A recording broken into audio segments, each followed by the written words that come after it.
Everybody, it's Star Wars Dude 2000. Oh, wait, I just remembered. No longer going by that name. You may now all call me Slasher Dude. Slasher Dude. And tonight, me and Cameron Scott here will be doing Friday the 13th, Part 4. The final chapter. Which... Except it's not really the final chapter, there will be several more sequels. Exactly, and I think tonight we should start with the information before we get to the summary. Switching it up a bit. Oh, did you have some trivia? Or? I did have some trivia. Oh, well, I would like to hear it. It's the Friday the 13th Part 4, the final chapter, came out in 1984, about 3 years from the last... 2 or 3 years from the last movie. The first film... It's the first film with Tommy Jarvis, everyone's favorite hero, and the protagonist of the Friday the 13th game.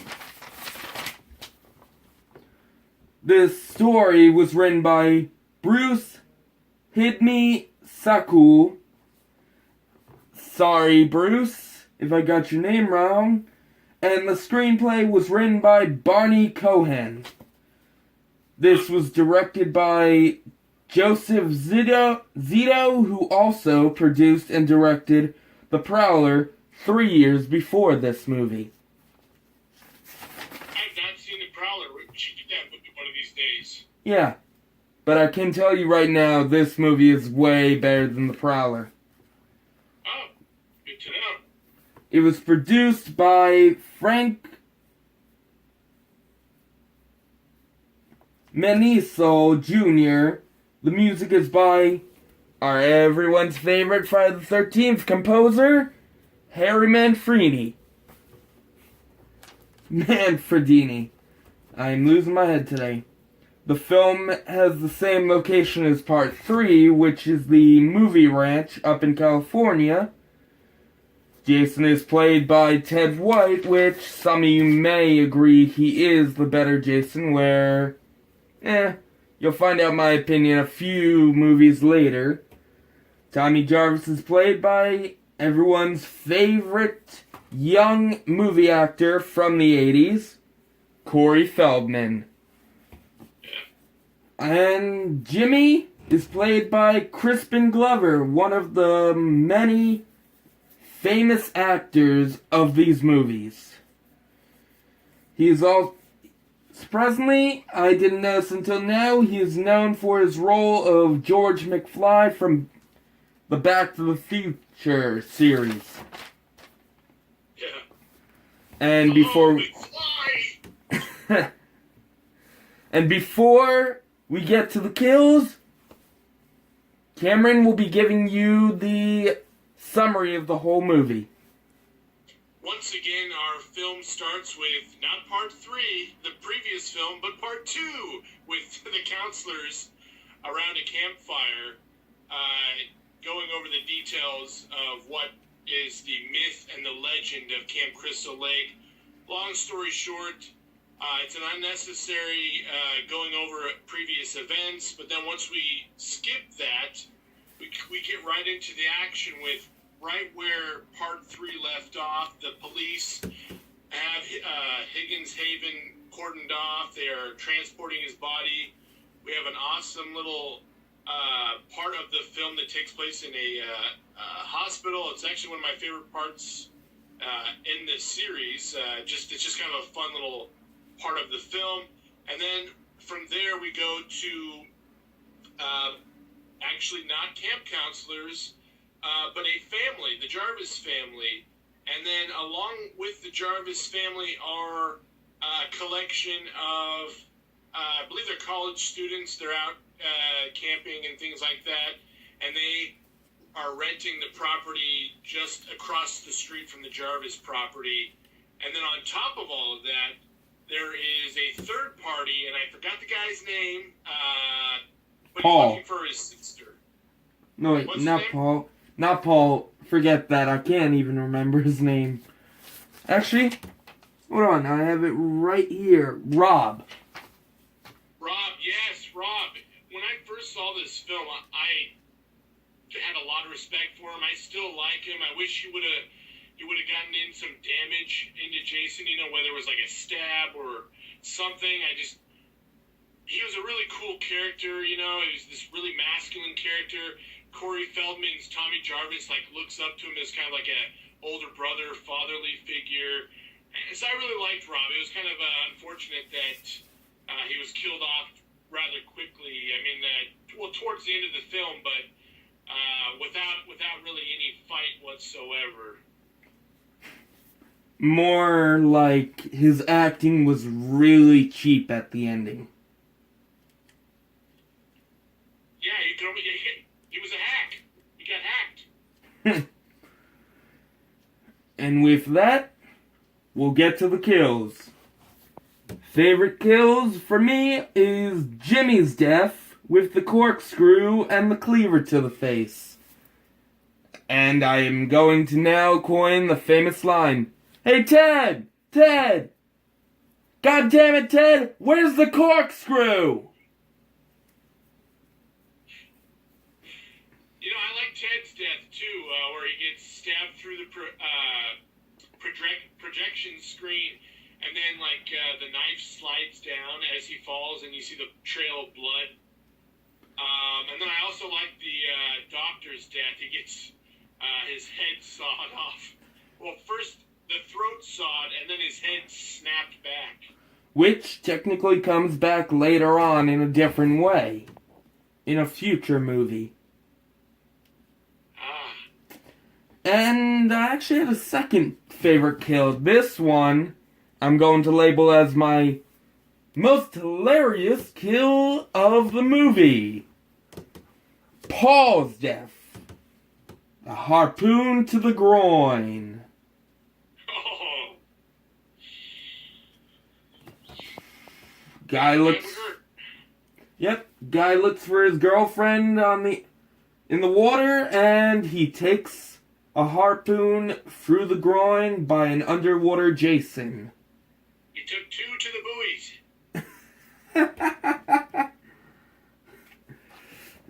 And we thought the kill from Sleepaway Camp 3 was bad. This guy got it way worse for the dick. Yeah. And my least favorite kill is Rob's. My reason? It was so crappy, and all you hear as he's dying is, "He's killing me! He's killing me! Help! He's killing me!" When I first saw that, though, I felt really bad, because like I said, I find Rob a very sympathetic character. And it is horrible, but this time around, you're right. It's a lot less effective. It's really unfortunate. He should have gone down had a really memorable kill, not in the shadows, not basically crying, but going down like a champ, Right. And more trivia. This movie is well known for Crispin Glover's death and his famous dance moves that many of you on Facebook have asked me to cover in this movie. Sadly, I do not know how to do them that badly. It takes a certain type of skill to dance that badly. Right. And this is the first movie that Jason actually dies. I mean, if you count part 3 where he gets an axe to the face, he comes back, basically, so I wouldn't really count that. This is the first movie where you actually see him die for real, which is the most notable kill from every movie. The machete to the face, and the gory detail of us watching him slide down That machete. Yeah. I just think it's funny that Jason's big downfall was seeing a kid dress up like him. He's like, what the hell? And it didn't really even look like him. I mean, Jason, I guess you could say he was bald. In some installments, they show him similar to Corey Feldman's portrayal, but we all know originally he was a lot more deformed and he had a bit more hair. I think it's safe to say after this film that Jason's biggest weakness is bad impersonations, because you had Ginny impersonating his mother, and she looked nothing like his mother, and then you have Corey Feldman, Tommy Jarvis doing him at a young age, and he doesn't, I mean, you can tell he's wearing a bald cap with fake little strands of hair, and I guess that's Jason's weakness. He's like, oh my gosh, those impersonations are bad, my guard is dropped, and then you can kill him. Right. I mean, I would label this as my favorite movie, but I mean, I can say at least it doesn't have the of Kane Hodder. Just, you're a good movie actor. I see what you're saying. You know, I said in prior films that this was my favorite Friday the 13th. I think I'm gonna have to take it off of that mantle. I mean, it's the best of the four for me, but we have a lot more films to go through, and you know, the unnecessary flashbacks or the recaps at the beginning. Rob's kind of cop-out death. There are some weaknesses that I just think that it keeps this film from being like number one. Right. And sadly, this is the best we're ever going to get so far because of the PAAA ruining the best deaths in the future movies that would have made them better. We're lucky we got away with Jason's head cutting. Yeah.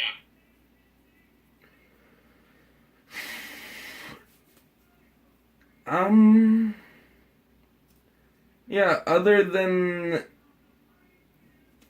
the kind of cheap-ass kill for Rob, I mean, this was a really good movie, especially the effects of Tommy's masks, just looking at them. Yes, Tom Savini worked on this film, I believe, right? I think he created all those masks and that little monster puppet. I believe so. I don't remember seeing that. But I'm pretty sure he did, because only Tom Savini could do such a great job with Jason's death. Oh my gosh, we're forgetting a part. What? If Jason Smith from Sinister Cinema saw this, he would be ticked off to no end that we did not mention the twins. Oh my god, yes! Them twins! Gorgeous. Tina and Tara, I believe. Yes. I mean, one of them, not as bad as Rob's. I mean, we actually get to see the aftermath, but they take a pole or spear to the back, and all we see is their corpse. Yeah. Which, my god. And then the other sister, she just took a second story exit. I mean, she just was like, I'm out. Oh, right. For a minute there, I keep on thinking she's the one that took the fire poker to the face. I mean, to the stomach. There are a lot of people thrown through the window in this film. Did you notice that? I think it's Tina, the dog. I think a dog gets thrown. Dog jumps out, and what's her name? Tommy's sister ends up jumping out of the rolling out of the window just to get out. slow-mo, like, being thrown out of window isms in this film. Right, and I don't know if we've ever mentioned these in the movies, but these cars were actually really good. Yeah, there's a station wagon, and then actually, you know what? I can't really remember the vehicles. I guess we'll have to do with top 10 vehicles of the movies. Yeah. But we'll save that for after the franchise, because next week we have one of my favorites, because I've lived personally next door to a girl that reminds me so much of Violet, especially her look. Part 5 is definitely a very underrated entry into the series, so it'll be interesting when we get to dissect the film and go over it, because, I just do not hear a lot of talk about Part 5, and, there's some reason for it, but like you said, it's also a really great entry, so I'm looking forward to that next week. Same, so what should we rank this movie? Well, we both agree that it's one of the better entries, so I would rank it high, but we gotta leave enough room for whatever comes next that's better, possibly better. So I'm gonna put it at an 8, just to give it 2 numbers for something else to possibly go past it. Right, so I'm gonna agree with you. Even though we've given, I can't remember which movie it was, an 85, we'll give, you know what? Let's give this an 87. Okay. And this has been our review on the final chapter, the end of the human Jason portrayal. And don't forget to comment, subscribe. Please, I don't know if I have to, I don't want to keep on saying this. Watch through our whole video. And don't forget to like us and share us with your friends. Any final words, Cameron? Nope. There's nothing off the top of my head. All I can say is, dance like Crispin Glover and you might actually get some. Oh yeah, do not be a dead F. Okay, see you everybody, we'll see you next week.